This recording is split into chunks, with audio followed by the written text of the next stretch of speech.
November 11th, 1918, the guns fell eerily silent.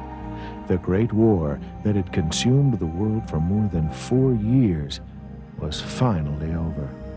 The once mighty empires of Germany, Austria-Hungary, and Turkey were destroyed. The Russian Revolution transformed a nation from imperialism to communism, and millions upon millions of lives across the world were lost in what was called the War to End All Wars. But over the next 20 years, an uneasy peace would fuel old hatreds, lead to the rise of dictatorships, and set the wheels in motion for what many nations believed was unimaginable: World War II.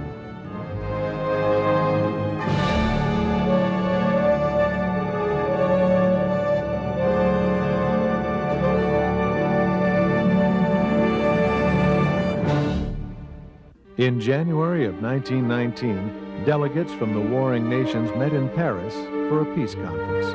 The previous year, President of the United States Woodrow Wilson had presented Congress his plan for a lasting peace, known as the 14 Points.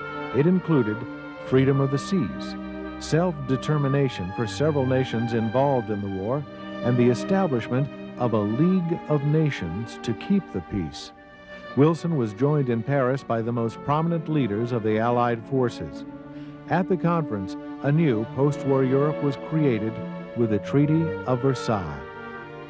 The Treaty of Versailles was especially harsh on Germany, who was held chiefly responsible for the war. All German colonies were to be given to the Allies. The German Rhineland was to be turned into a demilitarized zone and occupied by Allied forces.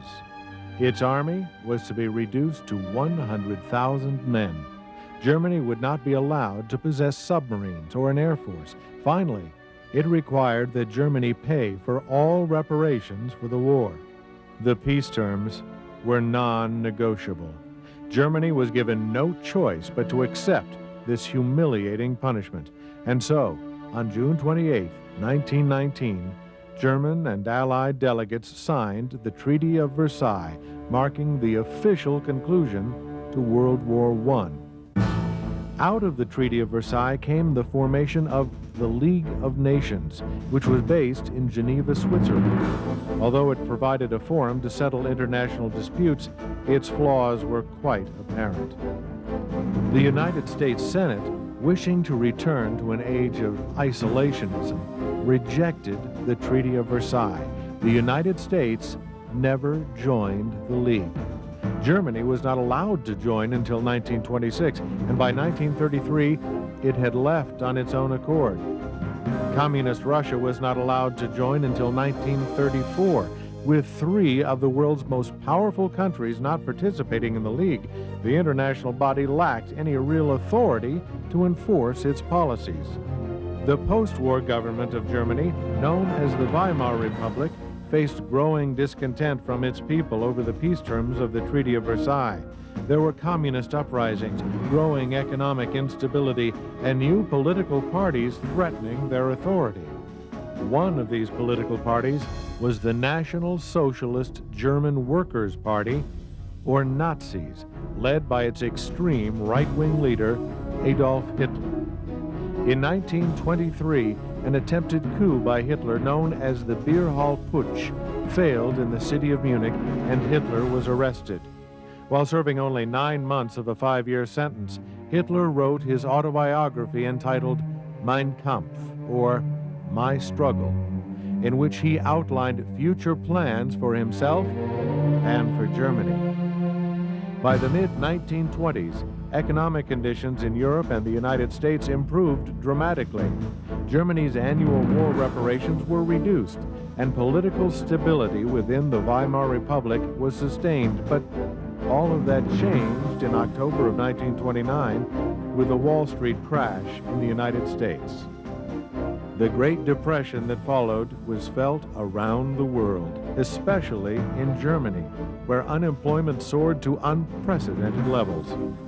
Adolf Hitler, seizing a grand opportunity, turned popular discontent for the German government to his party's political advantage. Through propaganda, the Nazi Party gained a number of seats in the German parliament known as the Reichstag. In the 1932 national election, the Nazis garnered 40% of the popular vote. Hitler failed to win the presidency for himself, but since the Nazis were the largest single party in the Reichstag, President Paul von Hindenburg appointed Hitler Chancellor of Germany on January 30th, 1933. Seeking an absolute majority in the Reichstag, Hitler called for new elections. On the night of February 27th, the Reichstag building was destroyed by fire.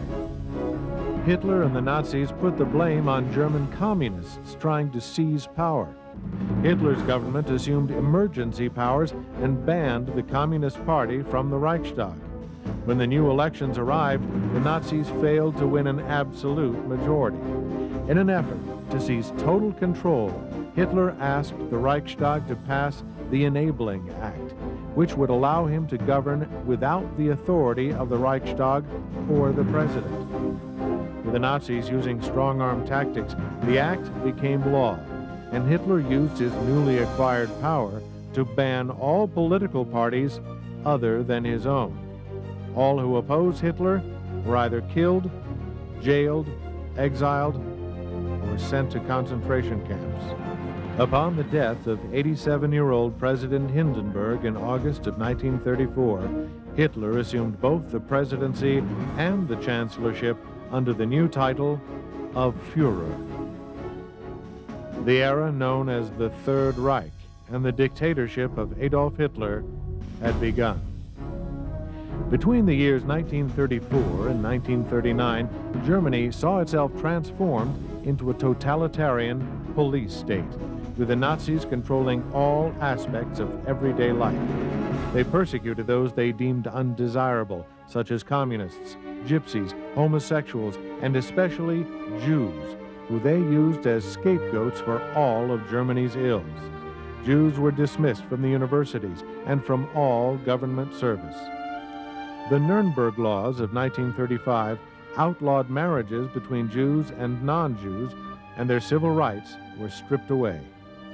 On November 9, 1938, thousands of Jewish businesses were destroyed, synagogues were burned, and property was confiscated in what was to be known as Kristallnacht, or Night of Broken Glass. Those that survived were either arrested or forced into ghettos. In the coming years, an even crueler fate awaited the Jews. Under Hitler, Germany had withdrawn from the League of Nations in 1933, and soon he set out to defy the Treaty of Versailles by rebuilding the German military to its former glory. Hitler had witnessed other nations defy the League of Nations with aggressive behavior with little or no repercussions. Imperial Japan had invaded Manchuria in 1931 and withdrew from the League over the issue in 1933. Italy, under the fascist dictator Benito Mussolini, invaded Abyssinia, modern-day Ethiopia, in 1935. Seeing this, Hitler began to pursue a more aggressive foreign policy. In 1936, Hitler sent 2 German divisions in to reoccupy the German Rhineland. An alliance between Germany and Italy was formed, known as the Rome-Berlin Axis. The year 1936 also saw Japan and Germany sign an anti-communist agreement known as the Anti-Comintern Pact. Italy joined the pact the following year, and by the end of 1937, it too had left the League of Nations. With the Rhineland back in German hands, Hitler set his sights on the annexation of Austria. The Austrian government had called for a plebiscite or referendum on the annexation, but leaving nothing to chance, Hitler ordered his troops to cross the Austrian border on March 12, 1938, the day before the referendum was to occur. Hitler himself entered the Austrian capital of Vienna the following day and was greeted by an enthusiastic crowd. Britain and France protested, but did nothing else to stop the Nazis. Hitler's next objective was Czechoslovakia. The Sudetenland was a region of Czechoslovakia that contained more than 3 million Germans. Hitler demanded that the region be united with Germany. The Czechoslovakian government protested and called on its allies for assistance in the matter. In September of 1938, British Prime Minister Neville Chamberlain flew to Germany for a series of meetings with Hitler to resolve the matter. At the Munich conference on September 29th, Chamberlain, trying to appease Hitler and avert a war, gave in to Hitler's demand, and the Sudetenland was given to Germany. Chamberlain flew back to Great Britain, where he proclaimed that he had secured peace in our time. But Hitler was still not satisfied. In March of 1939, the rest of Czechoslovakia was invaded by German troops, and Hitler began to focus on his next objective, Poland. Both Britain and France informed the Polish government that if Poland was attacked, they would declare war on Germany. Hitler, however, saw this as only a hollow threat. Still, he was not prepared to fight a war on two fronts over the invasion of Poland, and so, on August 23, 1939, Germany signed a non-aggression pact with the Soviet Union, led by the communist dictator Joseph Stalin. A secret agreement between the two countries was appended to the pact, which gave the Soviet Union half of Poland and complete control of the Baltic states of Latvia, Estonia, and Lithuania once Hitler's attack began. On September 1st, 1939, German troops invaded Poland. 2 days later, Britain and France declared war on Germany. World War II had begun.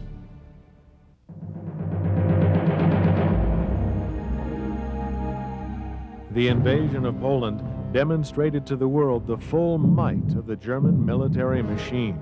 The German Blitzkrieg, or lightning war, swept across Poland with breathtaking speed and efficiency. Concentrated tank units known as panzers spearheaded the attack, with gull-winged dive bombers called Stukas attacking from the skies. The Nazis laid siege to the Polish capital of Warsaw with intense bombardment. The Polish army put up a valiant fight, but were no match for the far superior German forces. On September 17th, the Soviet Union attacked Poland from the east. By the end of September, Poland had fallen, with Germany and the Soviet Union dividing the country between them. On November 30th, 1939, Soviet forces invaded Finland. The campaign was fierce and continued through the winter until an armistice was signed in March of 1940. The Soviets had won important defensive territory, but paid a heavy price in casualties. As a result of the invasion, the Soviet Union was expelled from the League of Nations. As 1939 drew to a close, the nations of Great Britain and France prepared to do battle against Nazi Germany. The winter months were quiet on the Western Front, but by the spring of 1940, Hitler would be ready to launch a new offensive against the Allies.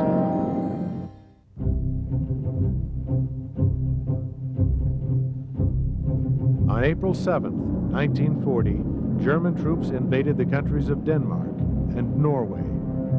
Denmark surrendered at once, but Norwegian resistance lasted until June, when they finally capitulated.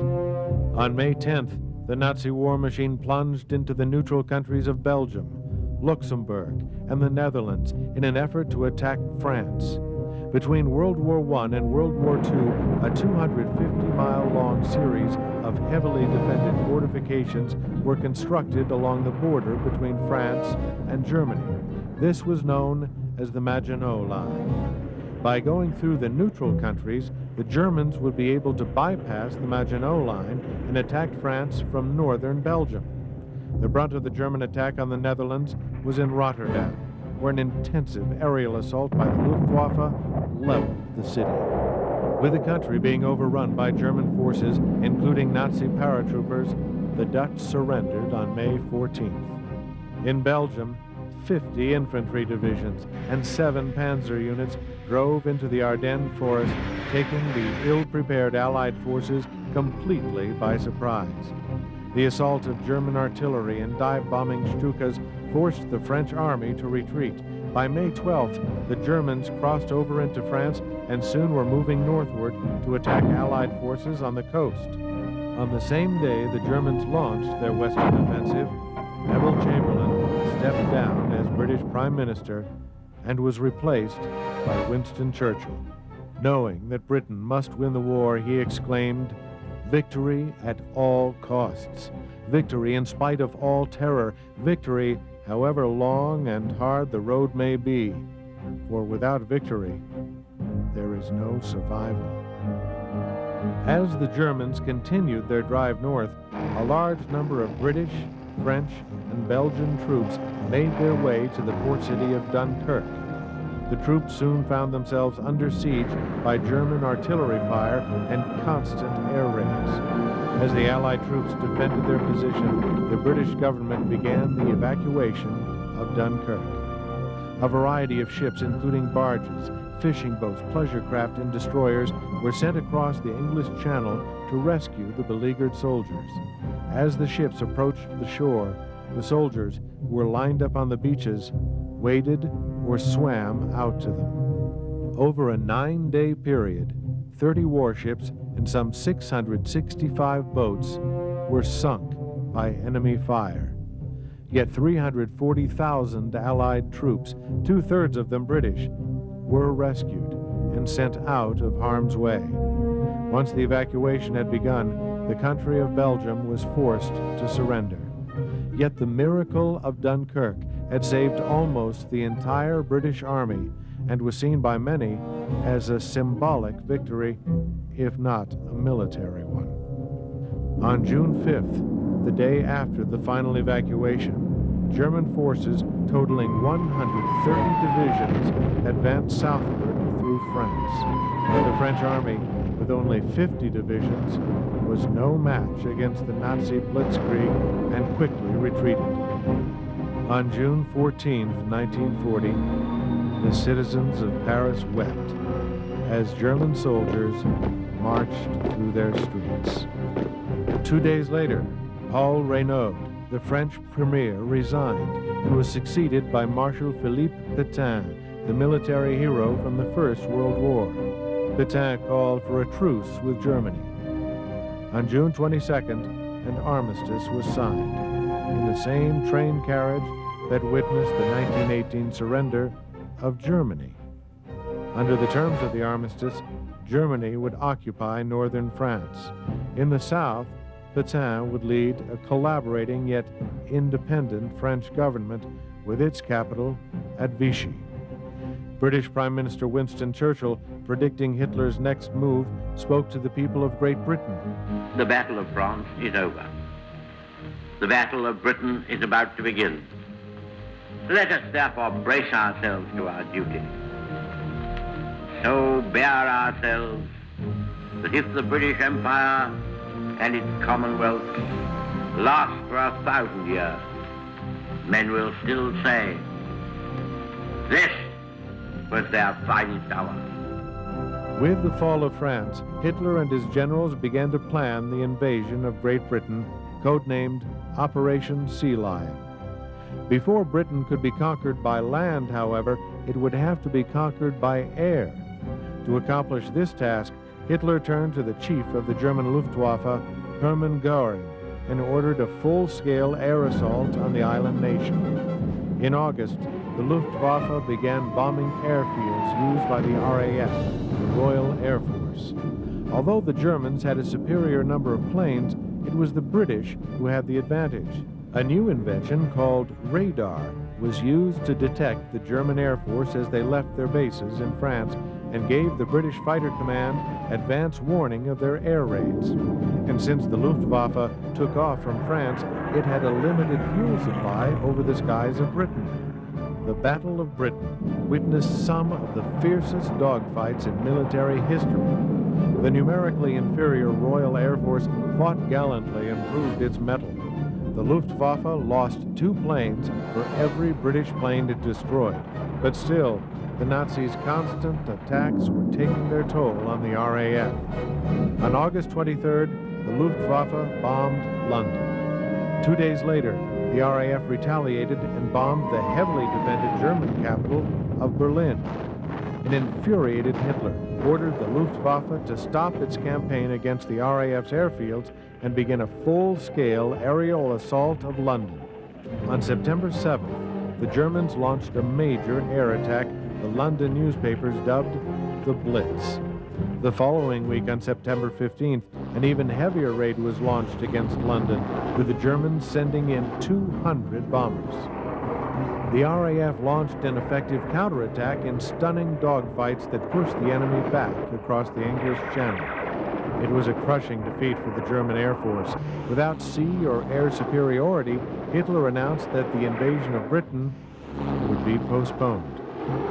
In a speech given in the House of Commons honoring the brave men of the RAF, Winston Churchill said, "Never in the field of human conflict was so much owed by so many to so few."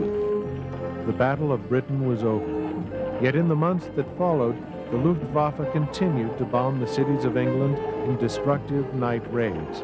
In the end, more than 40,000 British lost their lives in the bombings. On September 13th, Italian forces from Libya crossed the border into Egypt. A British counterattack was launched against the Italians on December 9th. The Italians were forced to retreat, and all Egyptian territory reclaimed at a cost of only 100 British casualties. On September 27th, Japan officially joined the Axis powers.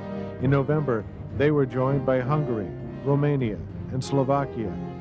Winston Churchill knew he needed help from the United States if Britain was to survive, but America had not involved itself with the war. Since the end of World War I, it had followed a policy of isolationism. Congress had passed neutrality laws between 1935 and 1937, which prohibited the president from providing nations at war with military assistance. But that was about to change. The President of the United States was Franklin Delano Roosevelt. He had been elected in 1932 and pledged to end the Great Depression through his domestic program known as the New Deal. He had lifted the spirits of an economically devastated nation, and for that he was reelected in 1936 and for an unprecedented third term in 1940. Roosevelt knew that America would need to become involved in the war, and with the fall of France, public opinion about American involvement began to change. He petitioned Congress to revise the Neutrality Acts so that Britain could receive assistance from the United States. Conscription was reintroduced to build up the armed forces. In his last fireside chat of 1940, FDR told the American people that the United States must be the great arsenal for democracy.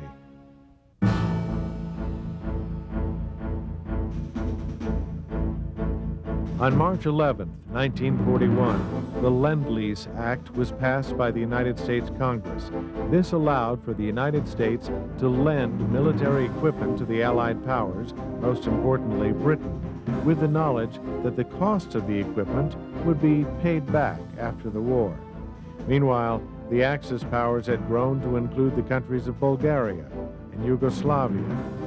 But a coup d'etat led by a group of Yugoslav army officers quickly canceled that pact with the Axis. Hitler reacted with force. On April 6th, the German war machine simultaneously attacked both Yugoslavia and the country of Greece. A massive air attack on Belgrade killed 17,000 civilians and caused the city to fall within a week. On April 17th, with its army surrounded, the whole of Yugoslavia surrendered. By the 23rd of April, the Greek army had surrendered and its government had left the country. On the 27th, German forces entered Athens, and by the end of May, all of Greece and the Greek Aegean Islands were under German occupation. With his conquest of the Balkans complete, Hitler turned toward his most ambitious plan of the war, Operation Barbarossa, the invasion of the Soviet Union. On the morning of June 22nd, Germany broke its non-aggression pact with the Soviet Union by sending 3 million soldiers across the Russian border along a 2,000-mile-long front. The artillery barrage of the Nazi blitzkrieg caught the Red Army completely off guard. The Luftwaffe destroyed 1,200 Soviet aircraft still on the ground.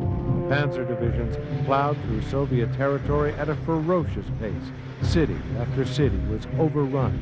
By August, the Germans had killed or wounded 1.5 million Russian soldiers, with another 2 million taken prisoner. Hitler was advised by his generals to strike at the Russian capital of Moscow immediately, but he disregarded their advice. Instead, Hitler diverted panzer units to aid in the attack of Kiev in the Ukraine, which fell to the Germans on September 19th. The city of Leningrad had been surrounded by German forces since September 8th and was now under siege. The German drive towards Moscow was delayed until October 2nd, which proved to be a fatal mistake. The Russian winter arrived early. Heavy rain and snow turned the battlefields to mud and brought the German assault to a stop.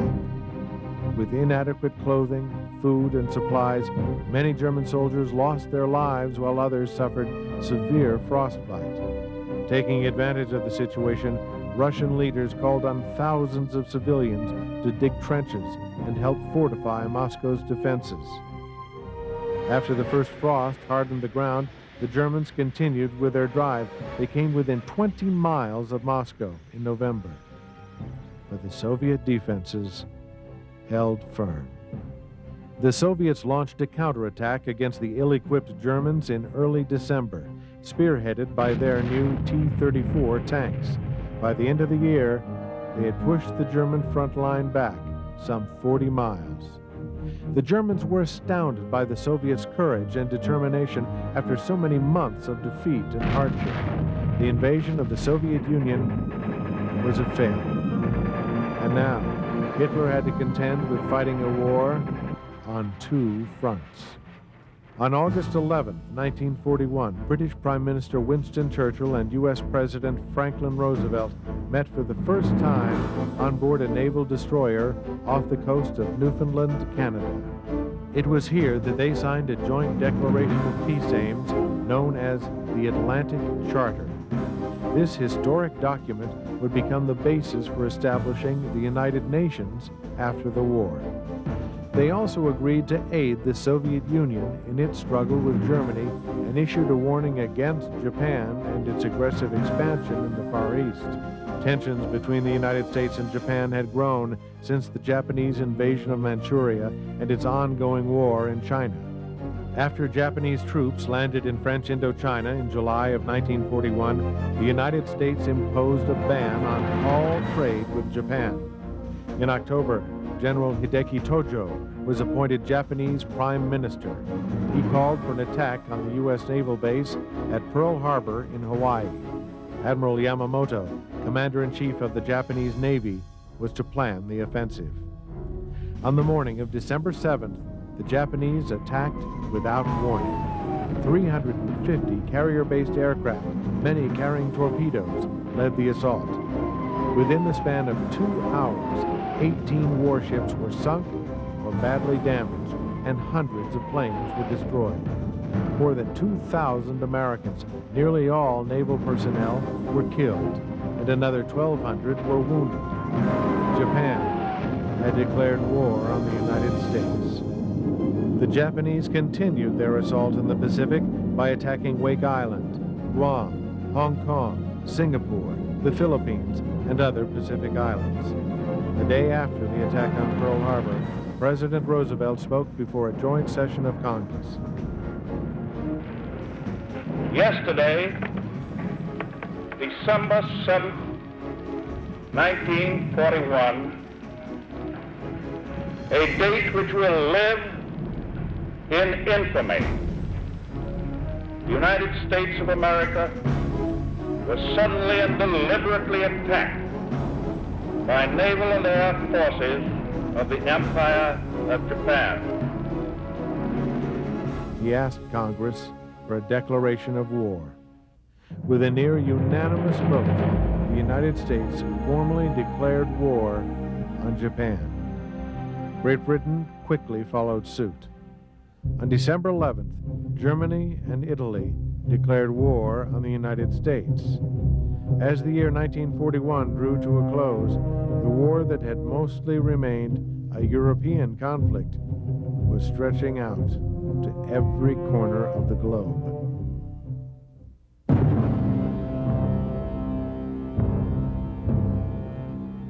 America was now at war, and its industrial and military might was put to the test.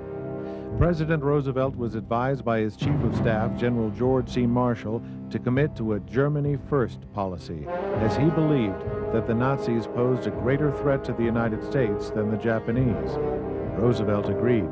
The bulk of American forces would fight the Axis powers in Europe, while the U.S. Navy would concentrate on the Japanese, who were on the offensive in the Pacific. In February 1942, British Singapore fell to Japanese forces, and by March, they had occupied the Dutch East Indies. Japan had begun their attack of the Philippines in December of 1941. Most of their aggression was focused on Luzon, the largest of the islands in the Philippines. By January 2nd, 1942, the capital of Manila had been taken. The commander of the American Filipino forces, General Douglas MacArthur, had ordered the evacuation of his troops to Corregidor, an island fortress in Manila Bay, and the Bataan Peninsula in western Luzon. As the Japanese closed in, President Roosevelt ordered General MacArthur to leave with his staff for Australia, leaving General Wainwright to command the Allied forces in the Philippines.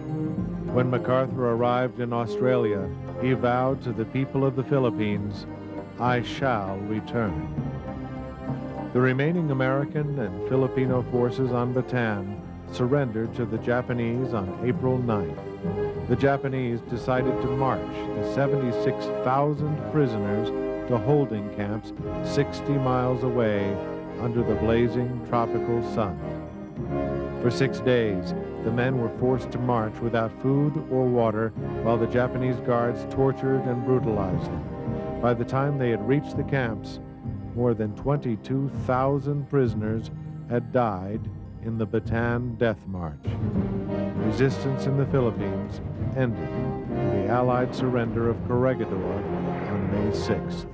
A boost to U.S. morale came on April 18, 1942, when Colonel James Jimmy Doolittle led 16 bombers on a surprise air raid over the Japanese capital of Tokyo.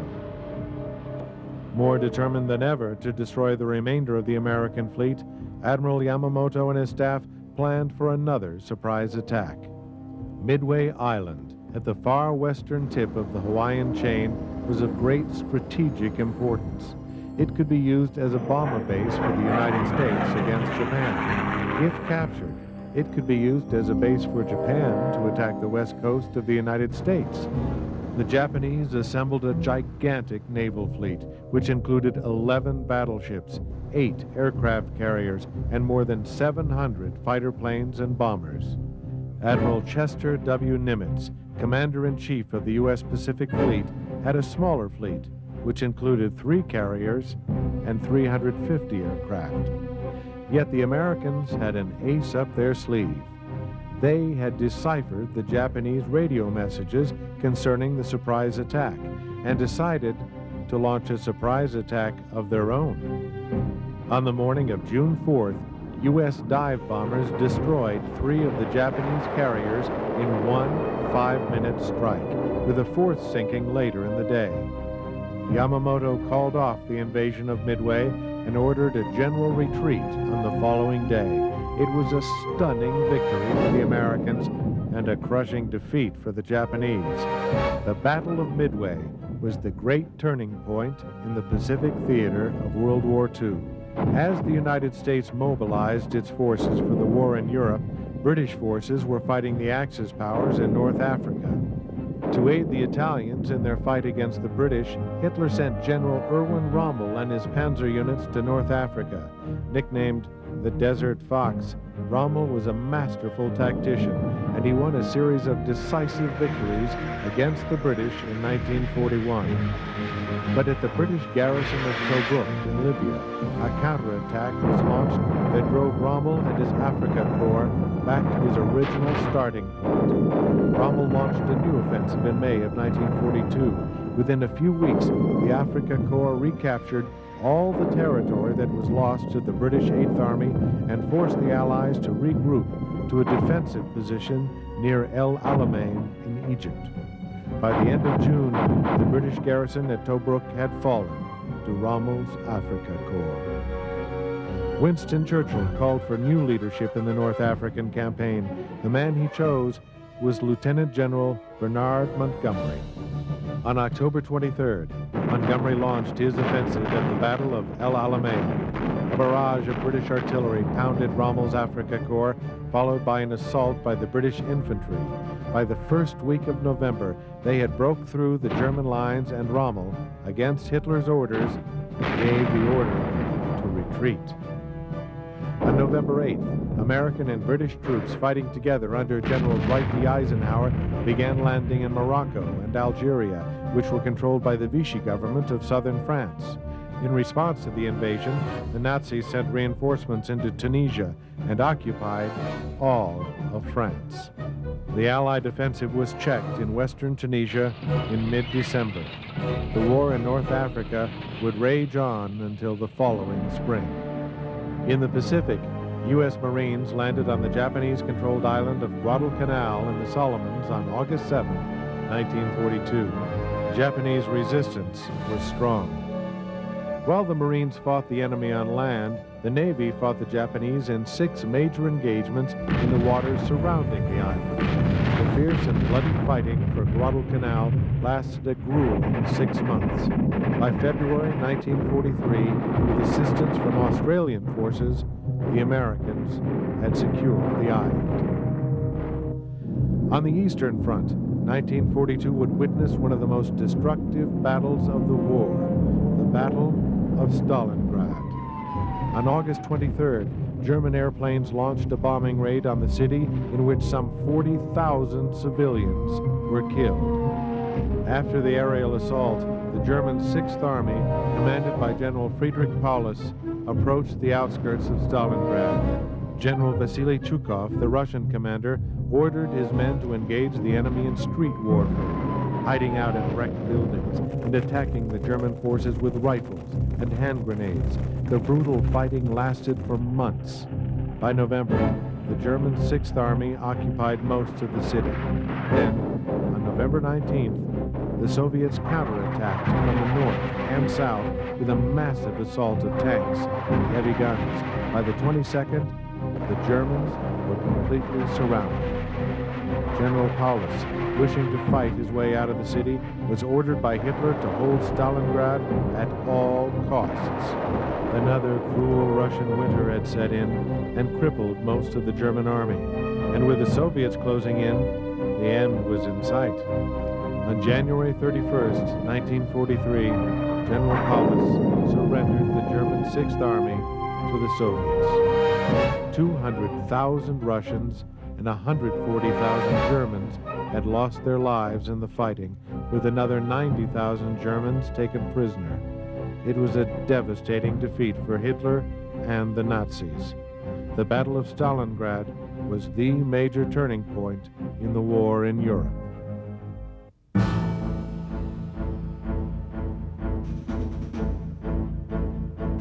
In the North Africa campaign, Rommel launched a counterattack in southern Tunisia on February 14th that pushed back the Americans 50 miles and out of the vital Kasserine Pass. As he tried to break through into Algeria, he was met with heavy Allied resistance.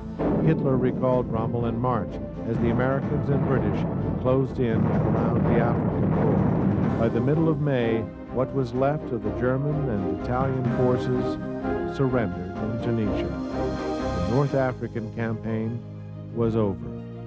On July 10, 1943, Allied forces stormed the beaches on the island of Sicily. Led by British General Montgomery and American General George S. Patton, their armies pushed across the island. By mid-August, they had secured the island, with most of the German army retreating to Italy. With the defeat of the Italians in North Africa and Sicily, Benito Mussolini was stripped of his power and imprisoned. He was later rescued by the Germans in a daring parachute raid. The Italian government signed a secret armistice with the Allies on September 3rd, which was made public on September 8th. In the meantime, German forces rushed into Italy and made their former partners their captives. In early September, the Allies began their invasion of Italy. By the end of the year, their advance northward had stopped at the Gustav Line, a defensive position the Germans had constructed that stretched between Naples and Rome. The war in Italy had reached a stalemate. On November 26th, the Big Three, Roosevelt, Churchill, and Stalin, met in Tehran to discuss Operation Overlord, the Allied invasion of Western Europe. General Dwight D. Eisenhower was chosen as Supreme Commander of the Allied Expeditionary Force in Western Europe. Stalin pledged that the Soviet Union would declare war on Japan once Germany was defeated. Operation Overlord would mark the beginning of the end for Hitler and the Third Reich.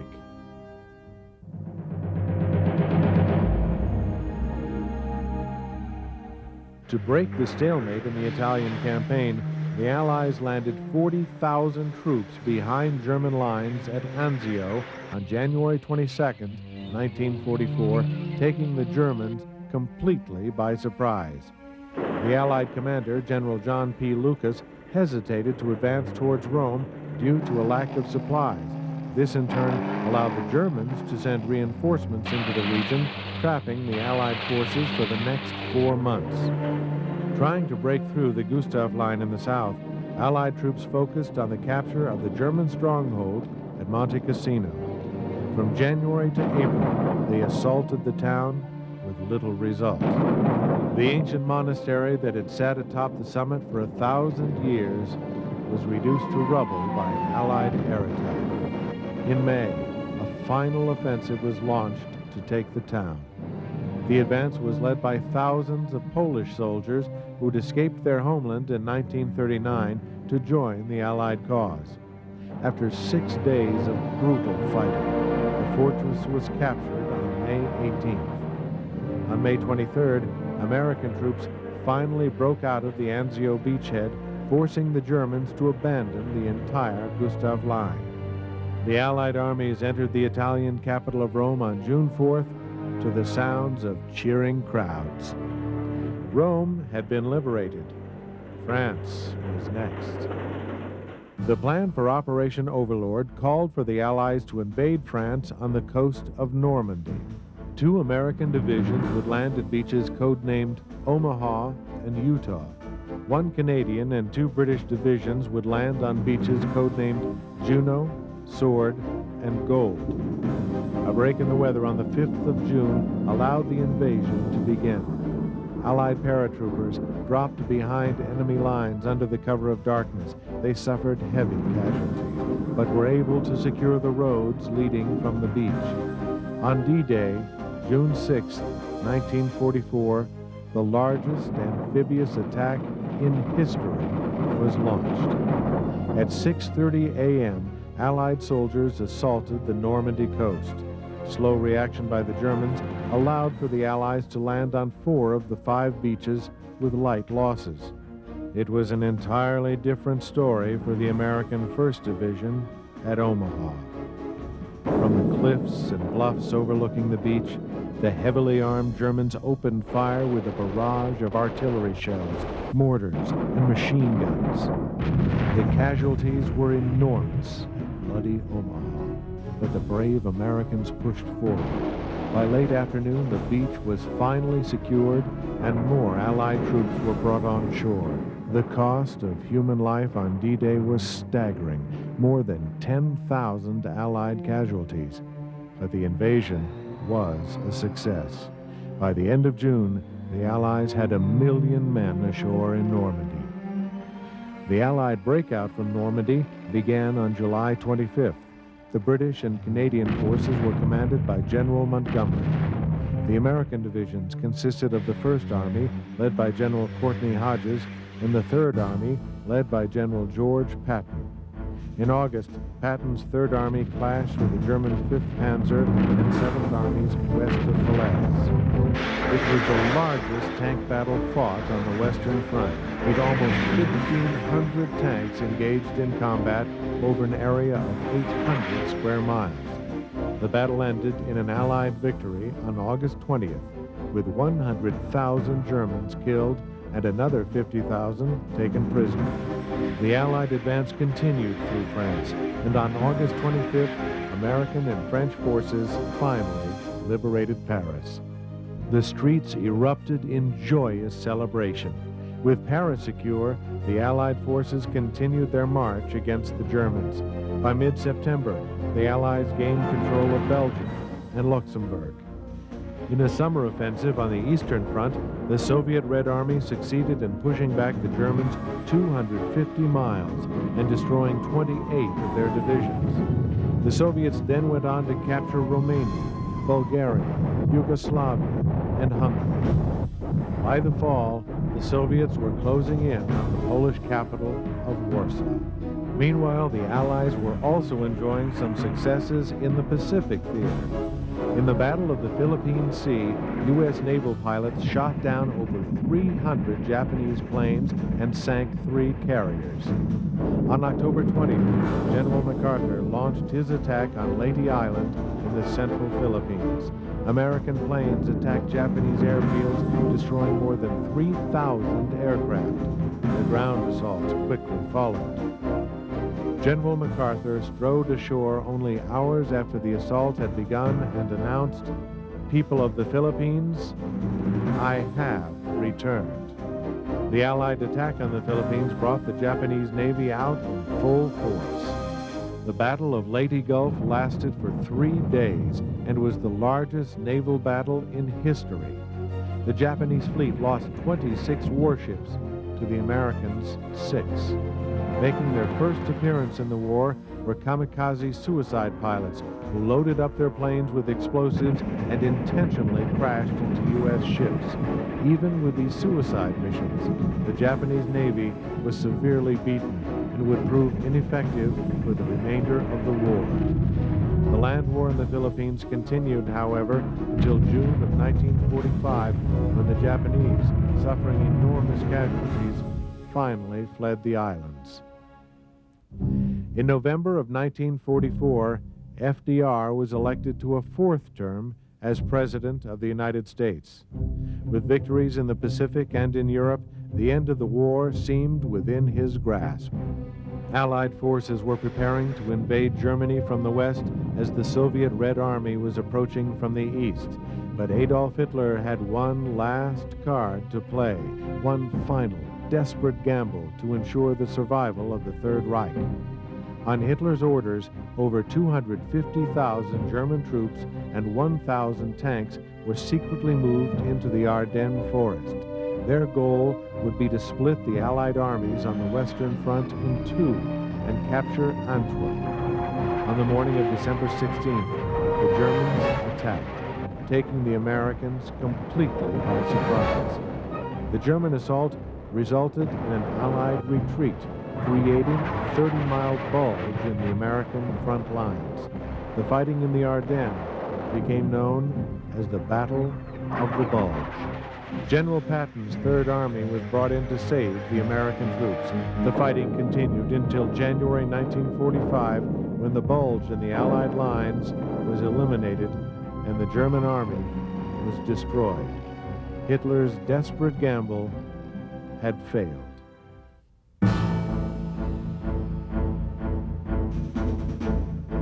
On January 12th, the Soviets renewed their offensive in Poland. By the 17th, they had captured Warsaw. By the end of the month, they had crossed the Polish-German border and were only 35 miles away from Berlin when their drive was stalled at the Oder River. On February 4th, the Big Three, Roosevelt, Churchill, and Stalin, met once again, this time at Yalta in the Ukraine. Stalin agreed to enter the war against Japan within 3 months after the German surrender in return for territorial concessions in the Far East. They signed the Yalta Declaration on Liberated Europe, in which the Allies set forth their agenda for post-war Europe. Roosevelt and Churchill were forced to concede much of Eastern Europe, most importantly Poland, to the Soviet Union. Back on the Western Front, the Allies were preparing to cross the Rhine River. The Germans began blowing up bridges as they retreated across the Rhine. On March 7th, an American platoon captured a railroad bridge over the river at Remagen that was wired with explosives, yet had not been destroyed. This stroke of luck allowed for thousands of Allied troops to pour into Germany. By the beginning of April, the Ruhr Valley was completely encircled by the Allies, and more than 300,000 German soldiers were taken prisoner. With the liberation of Europe in sight, tragedy struck the American people. On April 12th, President Franklin Roosevelt, the man who rescued America from the Great Depression and led his nation in war, died of a massive cerebral hemorrhage. He was succeeded in office by Vice President Harry S. Truman, who would see the war through to its conclusion. While the Americans and the British were pushing eastward through Germany, the Red Army had broken out from the Oder River and were fast approaching Berlin. With a force of 3 million men, the Soviets soon had the German capital surrounded. On April 25th, American and Soviet troops made contact near Torgau along the Elbe River. This historic meeting meant that Germany was now cut in two. On April 29th, German forces in Italy finally surrendered to the Allies. Italian partisans captured Benito Mussolini as he and other fascists were trying to escape to Switzerland. They were executed, and afterward their bodies were taken to Milan and hung upside down and put on public display. On April 30th, the Red Army finally captured Berlin. Adolf Hitler, seeing his dreams of a 1,000-year empire destroyed, committed suicide by shooting himself in the head. As one of his last official acts, Hitler had appointed Admiral Karl Dönitz to succeed him as Chief of State. Dönitz sent his representative, General Alfred Jodl, to General Eisenhower's headquarters in Reims to sign an armistice. On May 7, 1945, Germany unconditionally surrendered to the Allies. The war in Europe was over. The Allies proclaimed May 8th as Victory in Europe Day, VE Day. Across America and Britain, there was wild celebration in the streets. The Nazis had been beaten, but the Allies were still at war with Japan. On February 19, 1945, 30,000 United States Marines invaded the island of Iwo Jima, located just 750 miles from Japan.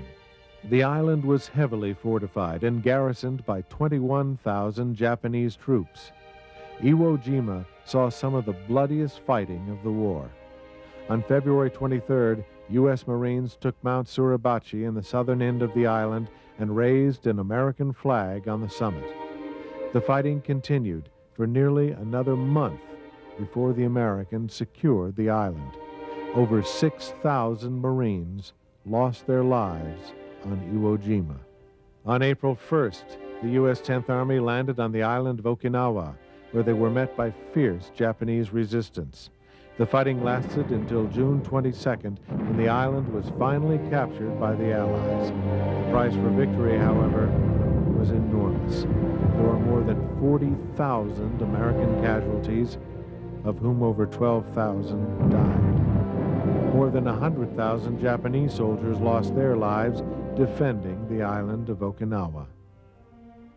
On July 17th, President Truman met with Churchill and Stalin at the Potsdam Conference in Germany. The Big Three issued a joint declaration calling for the unconditional surrender of Japan, but the Japanese refused.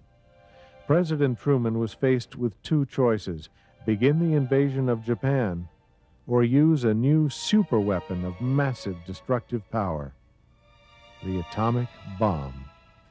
Believing it would save the lives of thousands of American soldiers, President Truman made the fateful decision to use the bomb. At 8:15 a.m. on August 6, 1945, the B-29 bomber known as the Enola Gay dropped an atomic bomb on the Japanese city of Hiroshima. More than 70,000 people were killed instantly. Thousands more would die as a result of injuries or radiation-induced diseases. Still, the Japanese refused to surrender. On August 9th, a second atomic bomb was dropped on the Japanese city of Nagasaki, killing more than 35,000 people. On August 15th, Emperor Hirohito of Japan announced to his people the surrender of Japan to the Allies. On September 2nd, 1945, the formal surrender was signed in Tokyo Bay aboard the USS Missouri. Leading the Allied delegation was General Douglas MacArthur, who would later become the military governor of occupied Japan. World War II, the most destructive war in history, was finally over.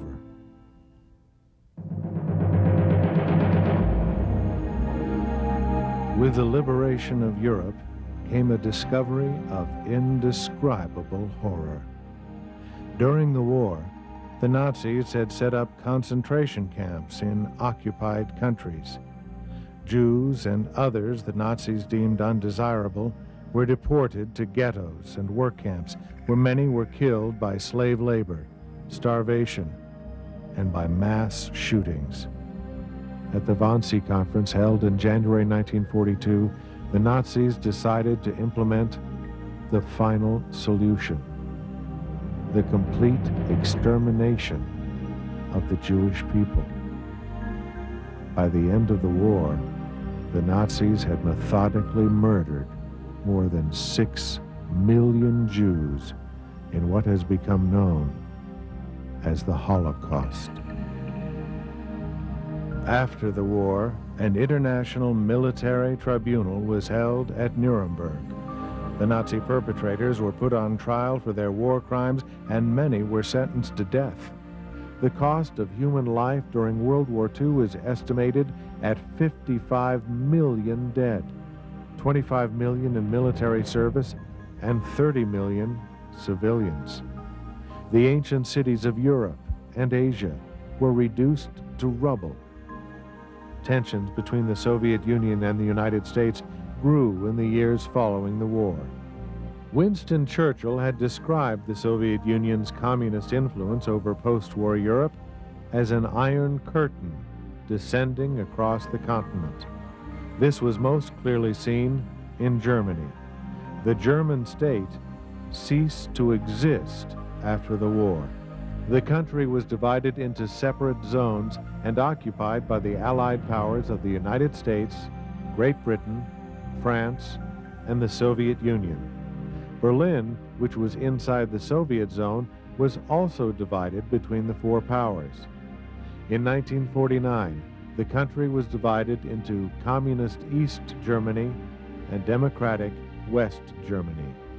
The confrontations that arose because of the different ideologies between East and West resulted in a Cold War between the United States and the Soviet Union that lasted over 40 years.